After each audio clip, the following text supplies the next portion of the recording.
Hello, welcome to another episode of Varsity360. I'm Columbian sports editor Micah Rice, joined today by Will Denner, coming to you from the First Pacific Financial Studios. Thank you again to them for supporting the show, for supporting high school athletics, and by extension, supporting the community. First Pacific Financial, of course, here in downtown Vancouver.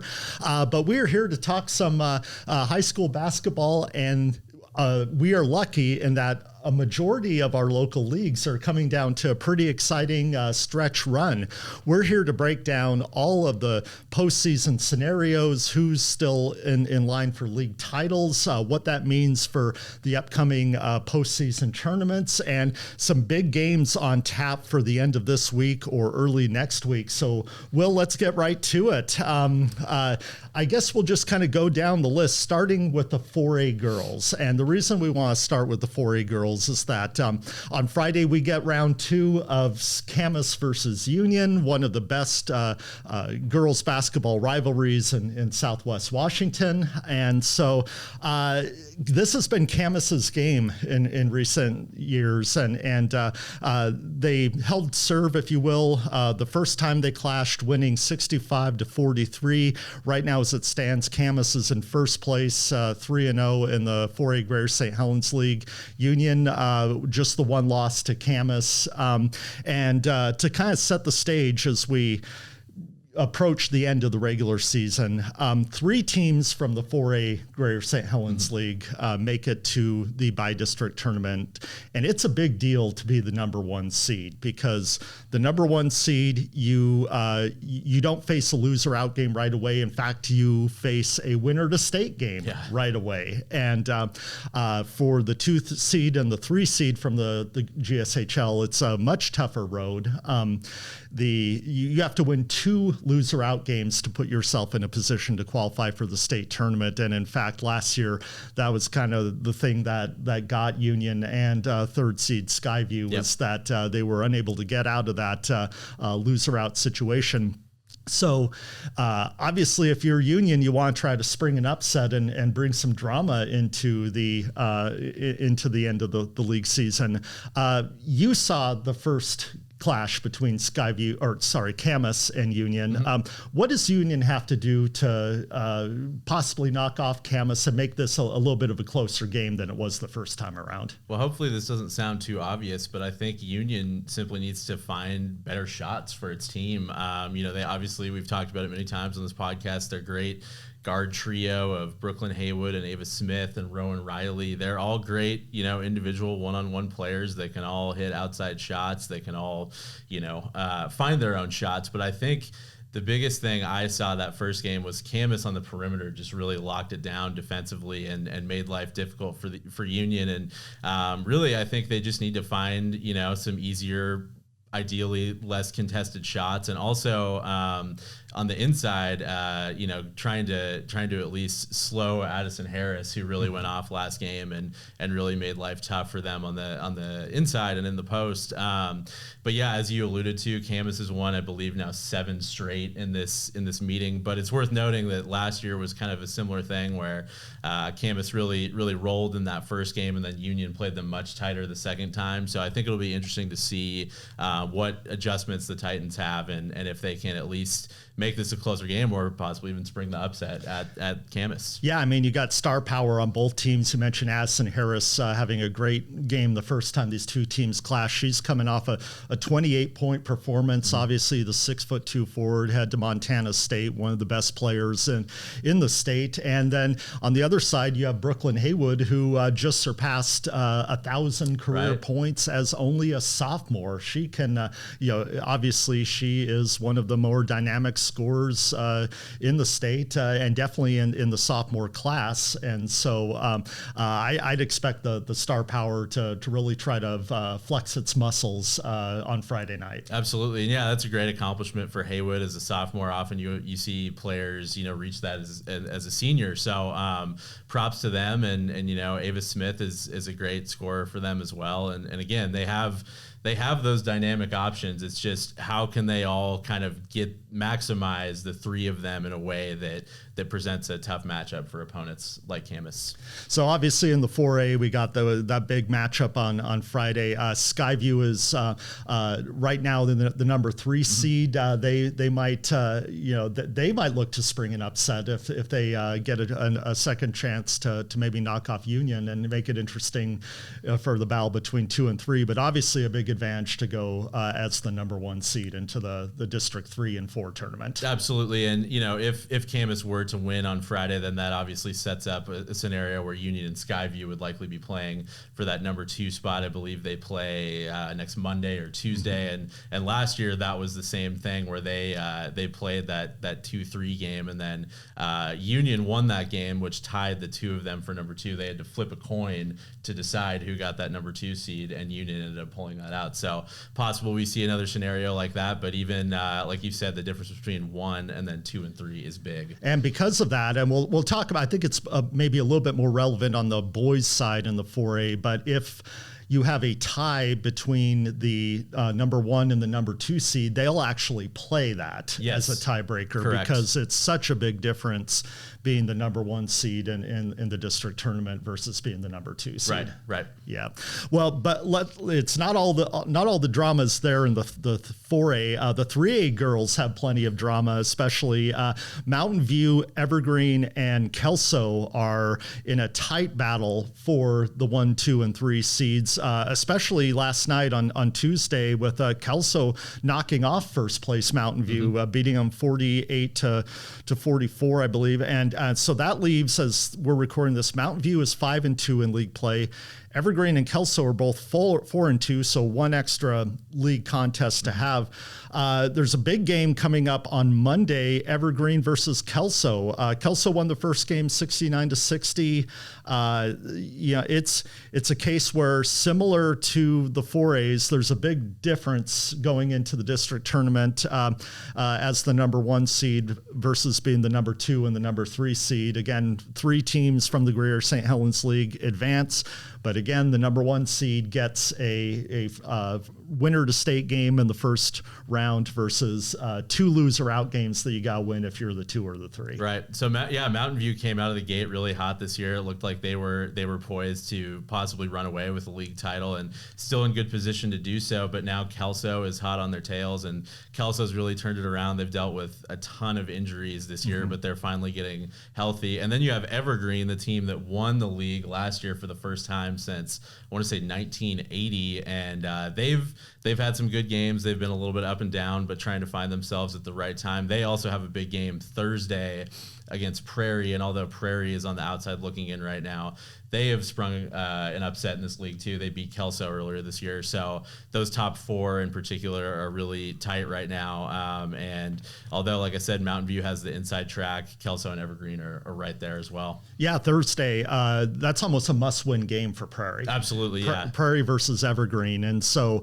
a couple things could happen depending on how that goes. Prairie, which, as you mentioned, has been resurgent with the Emma and Claire Smith. Yep. I mean, Claire Smith typically has been their leading scorer, but more recently, Emma Smith has come on and been their leading scorer in a couple of games. And so if Prairie knocks off Evergreen in that, it kind of makes it really interesting coming into the last round of league games. Yeah, it could get strange for sure. Hopefully we'll avoid one of those weird 3-team tiebreaker scenarios or something like that. But yeah, Prairie, they were a playoff team last year, as was Heritage. So we've kind of seen a little bit of changing of the guard in that league right now, but it's close. I mean, yeah, there's the 2 Smith players on Prairie who are good, and then Evergreen, I think, has one of the best 1-2 scoring tandems in Kimora Ross and Adrian Wright. Kelso's got depth, and Mountain View has scoring options all over the place as well. So yeah, again, it's really tight in that league right now, and still a lot to be decided in this next week. Yes.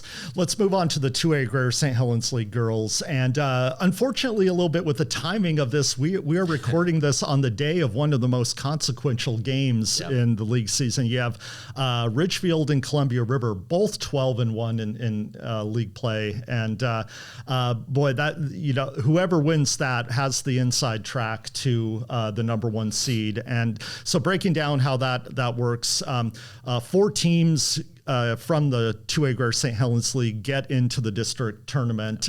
Fifth team gets into pigtail play-in game, but again, they have the crossover with the Evergreen Conference. So number 1 from the GSHL plays the number 4 from the EVCO, 2 versus 3, and vice versa. And so obviously the EVCO, traditionally, you get WF West or Tumwater as being the teams you want to avoid in that district tournament. And so big advantage to be a number 1 or a number 2 seed out of the Greater St. Helens League, because it probably means you won't see WF West until the district title game, after which you've already punched your ticket to the state tournament. For sure. Yeah, that's a huge to avoid that. And with River and Ridgefield, River has actually dealt Ridgefield its only loss of the year. That was back on January 5th when they won 43-33.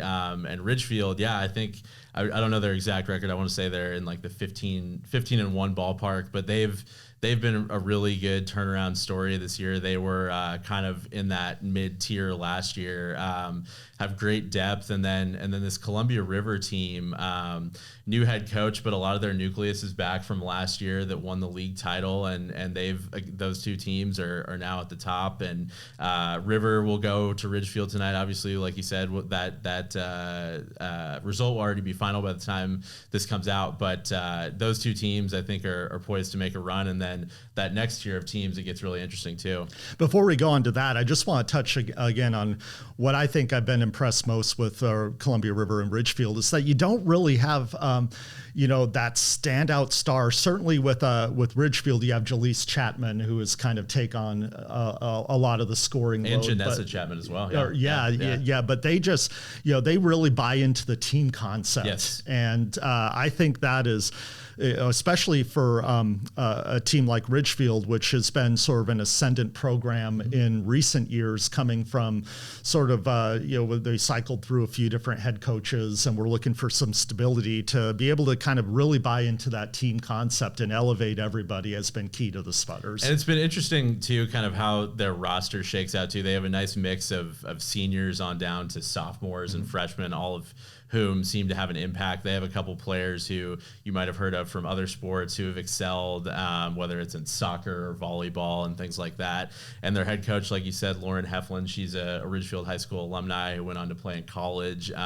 She's in her second year, and they've really seemed to buy into kind of what she wants them to do. And that's been a great story this year. Well, in Columbia River, they were always a team that, competed for league title. They won the league title last year. Before that, they were kind of right in the mix when Washougal was dominating with Beyonce B, but River hasn't gone anywhere.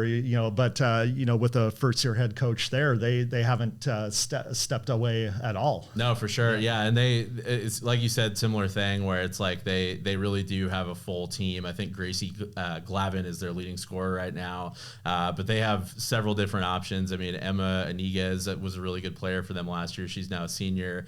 She was hurt a little bit at the beginning of this year and is now back in the fold. And then there's players like Marley Myers and Peyton Dukes who can shoot from outside, and lots of defense all over the floor as well. So just a really kind of interesting deep team as well that can do a few different things. So you have those two teams leading the league and in line to be the number 1 and the number 2 seeds. But like you mentioned, it gets really interesting after that.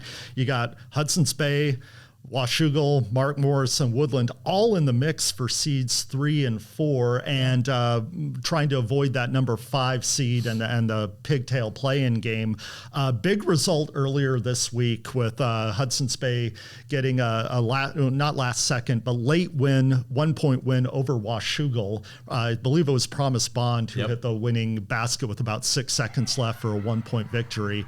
And there's some good things happening with that Hudson's Bay program, and to get that win over an opponent that is in that postseason mix with you, I think that the Eagles have to be feeling pretty good about the momentum they have going into the stretch run of the league season. Huge result for Bay. That helps solidify their position at the number 3. They haven't officially clinched that yet, but again, that helps them a lot.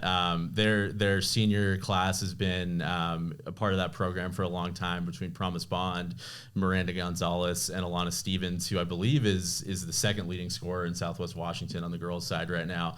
All three of those players were in the rotation back when Bay won or placed sixth at state back in the 2021-22 season. So they know what it takes. They've seen that, and they've continued to kind of usher in a new era for that program. So Bay, is in a really good spot, and that win last on Monday to come back from 8 points down in the closing minutes was huge for them.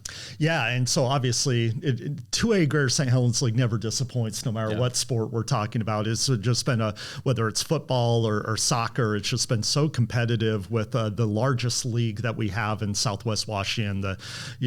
The 9 teams that are in that. But going on to the 1A, this is a little bit of an exception to what we've been talking about, in that we have a team in Seton Catholic that's really cruising to the number 1 seed. 4 teams to district, 3 teams to state. So Seton Catholic is in a good position, cruising to that number 1 seed. They are undefeated in league play, but behind that, Stevenson, Kingsway, Castle Rock, and La Center are all battling for seeds 2 and 4, and such is the case with the 2A, where you have the crossover with the Evergreen Conference.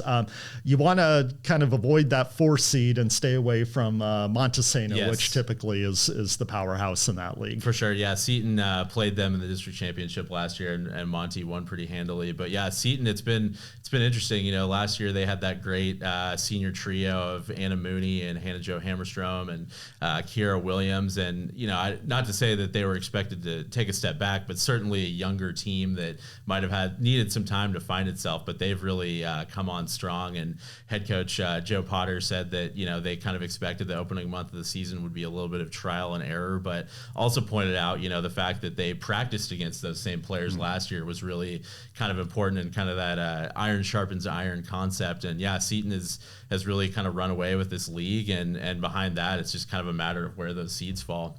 The thing with Seton that I think has stood out is, while their offensive output might be a little hit or miss on some nights, one thing that has never waned is their defense night to night. They've won a few games that have been kind of in the 40s, but that doesn't matter if you're holding the other team to 30. Yeah, absolutely. Yeah, they have a good kind of mix of size and length around the floor, like Riley Samer, their center. She I want to say broke her foot last year and was not able to play down the stretch run, but she's only a sophomore. Has been a really impactful player for them on both sides of the ball. And the 2 games I've seen them play this year, I think they held Kingsway under 30 points in a rivalry game, and then also beat a strong 3A Evergreen squad as well. So their defense is always locked in. Well, let's move on to the boys. The 4A boys, we're coming off a night that had 2 incredibly consequential results, not the least of which was Skyview getting some revenge against Camas. Skyview runs away with it late, beats the Papermakers 62-44, and what that does is, right now Camas and Skyview are tied at 3-1 in the league standings with just 2 league games to play, and having split the season series, if they end up tied, they will play off for that number 1 seed. But what was really impressive, I thought, for Skyview in getting revenge over Camas is they had played just the previous, exactly 1 week earlier. One week earlier. Yeah. And so it would be one thing for a team to say like, oh, this team got our number. But you saw that first game and how competitive Skyview was. They could have easily won that. What does it say to you that Skyview not only gets revenge against a team that recently beat them, but ends up running away with it? Yeah, they're battle tested. They were in position to win that first game, and then they lose on essentially a buzzer beater shot by Becca Curry of Camas, and a lot of teams can go either way in that situation, but they've scheduled a really tough non-league slate to begin the season. I think they played 3 teams in the top 10, and even though they didn't win any of those games, They felt like they were in striking distance and, learning and kind of growing from all of them. And yeah, I mean, to make that difference in 1 week against a league opponent, that know each other well, I thought that was really impressive. And it was also kind of a celebratory night for Skyview as well. Damari Collins recently eclipsed 1,000 points for his career, becoming just the 4th player in program history to do that. And yeah, just kind of a good night for Skyview. And now, if current results hold, it looks like they could potentially be playing for a tiebreaker for that first place spot next week. Yeah, well, I mean, Damari Collins is always, last year he showed his scoring ability and kind of taking on that role as the go-to guy in that lineup. But I think you mentioned it in previous episodes, how Skyview has really seen that supporting cast rise up and be there to where defenses can't just lock down on Damari Collins. Yeah, well, it was interesting because they played last year without Jackson Filler, their center, who got hurt, and he was a starter for them every game as a sophomore as well, along with Collins. So I was talking to Matt Grueller, their head coach, the other day about how they essentially have 6 starters when you also factor in Gavin Packer, Gavin Purdue, and Javen Fletch. So they have kind of an interesting scenario where they have 5 guys on the court, usually always, who have that experience, and then to have that luxury to bring a 6th man off the bench who also is essentially in that same spot. Yeah, so obviously drama at the top of the league, but also drama in the fight for the 3rd and final spot to the district tournament. And I mentioned 2 significant results just that we had, and you saw the other one. That was Battleground in Union, with Union saying, we ain't done. The Titans, kind of a team that we talked about adjusting to a lot of change in that program with a first-year coach and more or less a new lineup.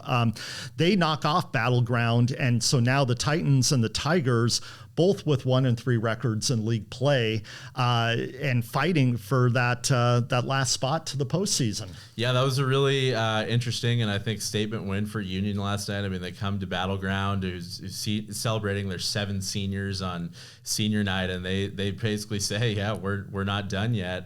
They roll to a 20-point win. Their defense holds Battleground under 10 points in all 4 quarters, and really just kind of an impressive, a situation where they've had some tough moments this year.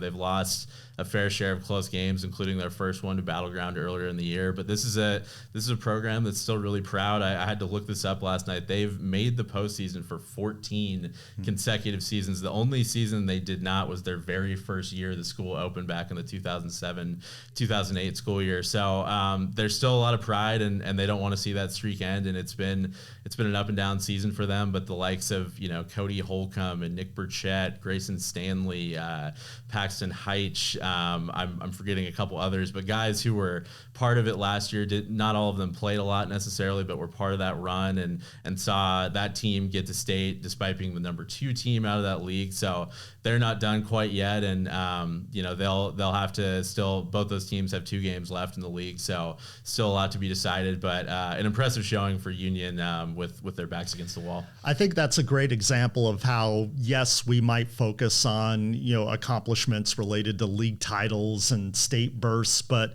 there's teams trying to accomplish things that maybe go under the radar. And it would be a huge boost for a Union program that's trying to kind of rebuild themselves if they make it to the postseason and keep that streak alive.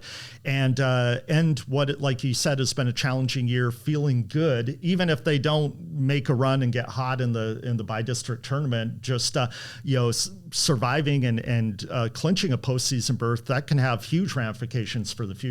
Absolutely. Yeah. The difference between, ending your season on the final night of the regular season and even playing one game at bi-districts is huge. And I think, either team, whether it's Battleground or Union, both with first-year head coaches, could build some positive momentum for the next year to come. Yeah, definitely.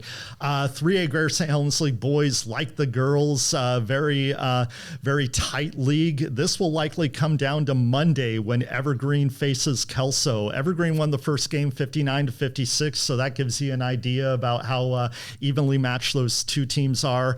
You have two of the league's top scorers in Kelso's Hayden Yore right now, averaging almost 19 points a game, and then Des Daniel of Evergreen averaging almost 18 points a game. Des Daniel had a little bit of an injury scare. Yep. That was actually occurred that first game against Kelso, but he is back, and it's likely. I mean, it basically comes down to whoever wins that game on Monday is the number one seed. Yeah, back at full strength is Evergreen, and they're still in that driver's seat. Their only loss in league was to Mountain View, which was kind of a surprise, but they're still in a good spot to get that win against Kelso on their home court at the Evergreen Fieldhouse. And then Kelso, they're not at full strength. That they lost Peyton Stewart to an injury, so they're still dealing with that, but they're in good shape. And then also, I know we're going to get to it, but Prairie also being right in the mix for that third seed and clinching a playoff spot as well.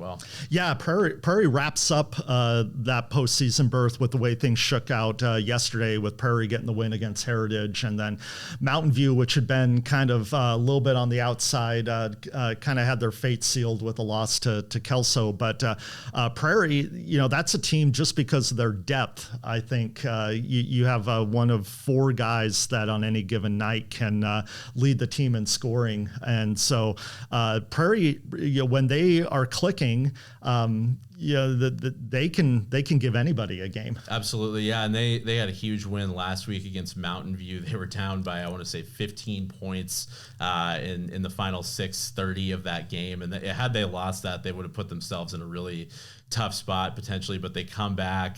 Sophomore Cam Newsom hits the game-winning three with under 30 seconds left, and yeah, it's a pretty young team. They start two sophomores in Newsom and three sophomores, Newsom, Josh Crane, Carson Morningstar. They also have a freshman, Malachi Patton, who's in their rotation. So a really young team, but they're starting to come together at the most important time of the year, and that was their goal this year, to compete for the playoffs. Yeah, I mean, just another example of a team that has used a little bit of adversity to grow and become more seasoned, and now will have a chance to go experience postseason basketball. Yeah, absolutely. Yeah. 2A Greater St. Helens League, big game coming up Saturday. That's Columbia River and Mark Morris, and Mark Morris obviously is in the driver's seat, first place in that league, and the swan song for longtime coach Bill Backamus, with Braden Olson, perhaps the best player overall at any classification in Southwest Washington, just can really fill it up. But River, with their up-tempo style and their shooting ability, they got a big win yesterday over Ridgefield. And what that did is it kind of gave some distance between Columbia River in second place and Ridgefield in third place, and set up this clash on Saturday to basically be potentially for the league title, especially considering that Columbia River knocked off Mark Morris earlier this year. And that was Mark Morris's only league loss. So River has been right in that mix, and I think has everyone's attention. They got that win last night against Ridgefield, which avenged an earlier loss when Ridgefield actually came back and beat them at the buzzer. But River has turned that back around. I think we've said on this podcast before just how versatile their team is. When you look at guys like Ari Richardson and Aaron Hoey, guys who are great shooters and shot makers, but then you have a lot of length all over the floor with the Reeder brothers, and you can throw out a big man like Nico Valdez. So a lot of versatile options, flexibility, and they've given Mark Morris so far their only loss in league, and I think that game Saturday should say a lot about both teams, regardless of the result. Well, another player I think we have to mention for Columbia River is Miles Fitzwilson. Yeah. He has kind of come on and become the number two scoring option. Obviously, Ari Richardson remains a very potent threat, but you have the shot making ability of Aaron Hoey, who has kind of shouldered a lot of the scoring burden burden late in the season. But Miles Fitzwilson, he's come on strong. Like you said, a team that likes to play fast, gets after it on defense, and is carrying a lot of momentum into the end of the season. So it's definitely I think that's going to be an excellent game on Saturday. Yeah, and it worked out well. I think that was a game that was rescheduled due to the inclement weather as well. So it kind of pushes that game back and now puts it in this spot where it's essentially play for a league title type game. And then just below that, you have Ari Long, obviously, which is right in there with Ridgefield in fighting for that 3 and 4 spot. Ari Long, it's they're a team that they're trying to replace some of their most potent scorers from recent years, but Lonnie Brown obviously is a great talent, and Ari Long has, they were one of 2 teams along with Ridgefield to beat River earlier this year. Yeah, and good so point. they're it's kind of interesting in that all 4 of those teams that are vying for district playoff positioning have shown that they can beat each other on any given night. For sure, and it helps Ridgefield a lot that they've already beaten Ari Long now twice this year, and I believe actually Ridgefield can finish no worse than 3rd right now, but Ari Long right behind them and in a good spot for that 4 seed, and they, much like Mark Morris, were a state qualifier last year, and a team that's had some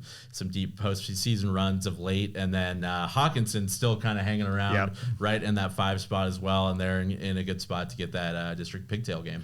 Yeah, because Hawkinson, that's a team again adjusting to a lot of changes within the program recently, but they've shown themselves to be very competitive on any given night.